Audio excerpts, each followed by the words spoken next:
Shalom everyone, Yair here again for HebrewInIsrael.net. I'm glad you joined me again. I know it's been a couple of weeks since I put the last video, but I hope you enjoyed the video about Chatzol. My plan is hopefully when I have a bigger team, I'll be able to do videos around the country and be able to travel to different places and show you landmarks in the land.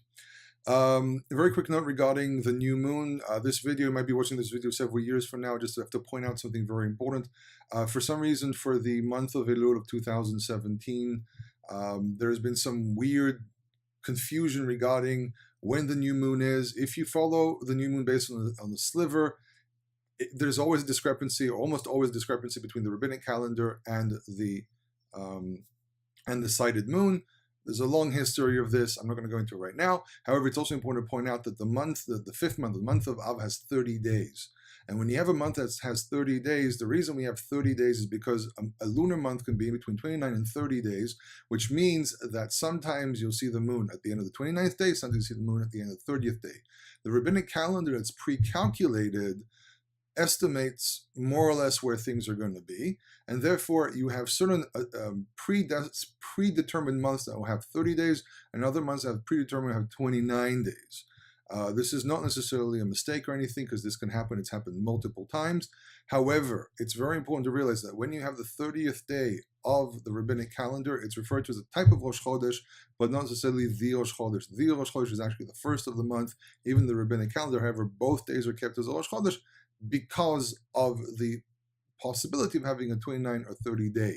So it's kind of a bit funny how it works, because then you have 30 days, but then the first of the month is really a 31st day, well, it's not really the 31st day, but it's at the end of the 30th day. So there's several things that you have to remember here, that the new moon happens at the end of 29 or at the end of 30. There's never 31. Very important to point this out, because 31 days would already be the second of the month, and then the moon is very, very big in the sky. You have situations where you can't see the moon for whatever reason it might be, not enough lag time, clouds in the sky, and so on, and that can create a problem. This is why there's a possibility of 30 days. Up to 30 days, there's no such thing as 31, therefore it's always going to go, the next day is the first of the month. Mistakes happen because we are in charge of the calendar, me personally, but we as humans are in charge of the calendar. We are responsible for trying to do as much as we can to figure out when the new moon is, and therefore sometimes it can be 29 to 30, depends on visibility, depends on what kind of people were looking, where they were looking, and so on. So it's important to point out that even if you see in a calendar produced by whatever website you have, if they look at the 30th day of the new moon of the month and they say, oh, this is Rosh Chodesh, you have to remember that you have to actually look at the rabbinic calendar and see, is it 30 days or is it the first of the month?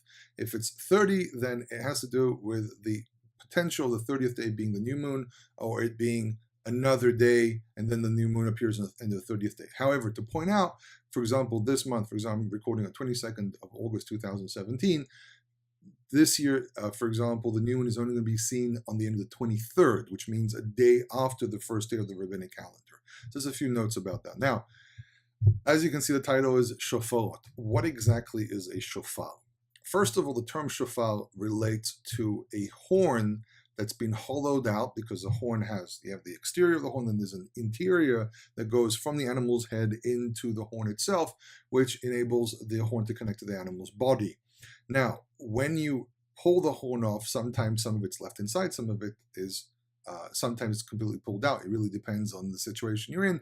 Usually, if the animal's been dead for a very long while, then removing the sinew and the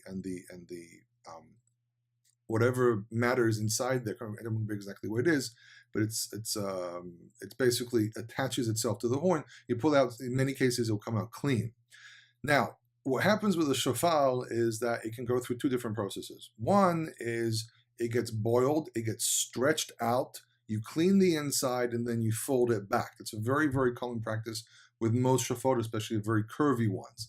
Another practice is, and this is a practice that was presented by Maimonides and by the Gaonites, is to keep the horn as natural as possible, which means you have to use a very hot rod and go inside and twist and turn. It takes a bit more work. Now, the most common Shofarot that you will find in a synagogue are made of ram horns. The very curly ones, such as the one I have here, okay, and all the Shofarot, I'm only showing two Shofarot today, but both Shofarot come from Shimon Kenan of Kol Shofar in the Golan Heights, probably one of the best Shofar makers I've personally ever met. And I've actually spoken with the owner personally, and this is one of them. This was given to me by a friend. And this is a very curvy one. People mistakenly call this the Yemenite shofar. Some villagers in Yemen would use this as a shofar, but this is not what we can call the official Yemenite shofar. If you actually ask Yemenites, they'll tell yes, some people use this, but the real Yemenite shofar is different, which I'll show you in a second.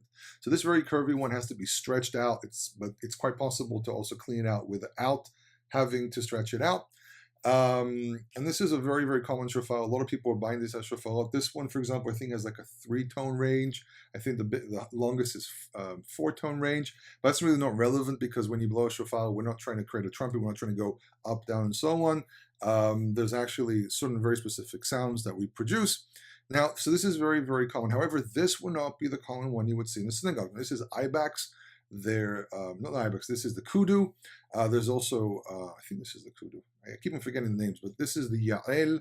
In rabbinic, in the Mishnah, in the rabbinic tradition, this is actually used on a Yovel, on a Jubilee, on Yom Kippurim, and this is the one that describes it's being used. Now, it's important to point out, and for those who might have read my article about the term Yovel, Yovel, Yovle, Yovla, all have to do with actually ram. The term itself in Aramaic means a ram. Now, so it says, for example, in the Torah, when the Yovel stretches out its sound, they will go up the mountain. So that actually means a ram's horn. So it actually was a ram's horn that was sounded on Mount Sinai. Now, this is a real Yemenite shofar. This is a minimally processed horn. Ram horns are the most common ones you would see in a synagogue, but this is not a common one. This is one you see mostly in Yemenite synagogues. You can see also when they made this specific one, they try to keep it as natural as possible. This is actually very big. I went especially to the factory to buy one. These ones are not cheap, and they're not cheap for two simple reasons. First of all, the size. Everything goes based on how long it is, because it has to do with how old the animal was. However, one of the interesting things about this one is also it wasn't stretched. This is the actual natural shape of the horn. Maybe like this. I don't know. I like this, but I think it was more like this. Anyhow, this had to be processed in a way where you actually put a hot rod inside and you pull everything out. This was never stretched, and this is based on the older Yemenite practice, which is based on the Gaonites and on Maimonides. But you do see horns like this, which are much smaller, maybe like from here to here, and they'll be like stretched out and with a funny shape and so on. So this is not the common one. This is not the common shofar you would see in a synagogue. But this is a ram's horn. This is the one that was probably used, the type of use was actually used in the temple. So if you are planning on sending a shofar, the actual practice is to use a ram's horn and not use the curly ones. I know some people say, so sound the shofar. I'm not going to do it because it might make too much noise and it'll blow people's ears off. But these shofar usually come with a much deeper sound, with a heavier sound, and the difference in sounds as well has to do with the length of the material, how thick it is in different locations, how you actually make the mouthpiece. I actually sat with Shimon Kinan a little bit and spoke with him about this subject and gave me a bit of an explanation. As a didgeridoo player, I actually know some of the principles here, how thick the wood would be, and affects how big the bell is. So this is literally like a didgeridoo because it has a bell at the end and there's a narrow piece and so on. So it's the same principles. Now, regarding the sounds themselves of the shofar, I mean, there's a straight line, but one of the interesting things is what you do with the teruah. So the teruah itself is probably, because it's called Yom Teruah. So what exactly is a teruah? So there's no question that the lengthy sound, the tu that you do, is not the teruah, but because there's this whole idea of making a long sound, two long sounds before and after the teruah itself, there's a debate what the teruah is. So Talmud talks about Ganuch Haganich and Yelule Yalil. So Ganuch Haganich is like 3 short sounds. Yelule Yalil is loads of short sounds. Now, the thing is that Yelule Yalil, it's actually a yelling. It's someone screaming out in terror. Presumably, that's a Yelala.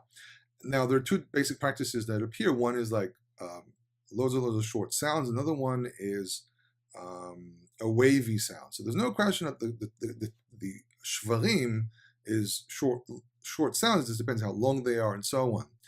There are loads of different practices that we find. What's very interesting is that when I was researching this subject, I discovered that the majority of the practices that we find in in the different communities, if it's in Europe, if it's North Africa, in the East, Yemen, and so on, they actually historically preferred the wavy sound and not the loads and loads of little toots that happen. So it's very interesting to see that this is actually something that evolved in time. People started doing in North Africa as well, but especially in Europe, and this is the most common one that people know, the little toots. However, historically speaking, when I was researching manuscripts from Europe, from the East, from Yemen, and so on, they all describe, and they actually sometimes do a graphic where you can see like a little wavy thing. If you want to know more about this, you can go to my article on my website, HebrewIsrael.net. In any case, a few notes about the shofar. We're almost at the month of Elul, the 6th month. The shofar is going to be sounded from now on in the synagogues until after Yom Kippurim. So I thought this was a good idea to talk about this subject today.